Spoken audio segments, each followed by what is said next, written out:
ಬೆಳ್ಳಂಬೆಳಗ್ಗೆ ಭೀಕರ ಅಪಘಾತವಾಗಿ ಸ್ಥಳದಲ್ಲಿ ಇಬ್ಬರು ಸಾವನ್ನಪ್ಪಿರುವ ಘಟನೆ ಗೌರಿಬಿದನೂರಿನಲ್ಲಿ ನಡೆದಿದೆ. ಗೌರಿಬಿದನೂರು ತಾಲೂಕಿನ ಇಡಗೂರು ರಸ್ತೆಯ ಆಂಜನೇಯ ದೇವಸ್ಥಾನದ ಬಳಿ ಇಂದು ಬೆಳಗಿನ ಜಾವ 5 ಗಂಟೆಯಲ್ಲಿ ನಡೆದಿದೆ.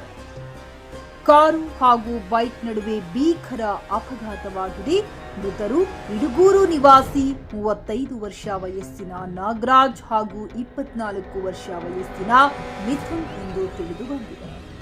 ನಾಗರಾಜು ಹಾಗೂ ಮಿಥುನ್ ಇಬ್ಬರು ದಿನನಿತ್ಯದಂತೆ ಕೆಲಸಕ್ಕೆಂದು ದ್ವಿಚಕ್ರದಲ್ಲಿ ಬರುತ್ತಿದ್ದ ವೇಳೆ ಎದುರು ಬರುತ್ತಿದ್ದ ಹೋಮಿನಿ ಕಾರಿಗೆ ಡಿಕ್ಕಿ ಹೊಡೆದು ಇಬ್ಬರು ಸ್ಥಳದಲ್ಲಿ ಸಾವನ್ನಪ್ಪಿದ್ದಾರೆ. ಸ್ಥಳಕ್ಕೆ ಗೌರಿಬಿದನೂರು ಪೊಲೀಸ್ ಭೇಟಿ ನೀಡಿ ಪರಿಶೀಲನೆ ಮಾಡಿ ಪ್ರಕರಣ ದಾಖಲಿಸಿದ್ದಾರೆ.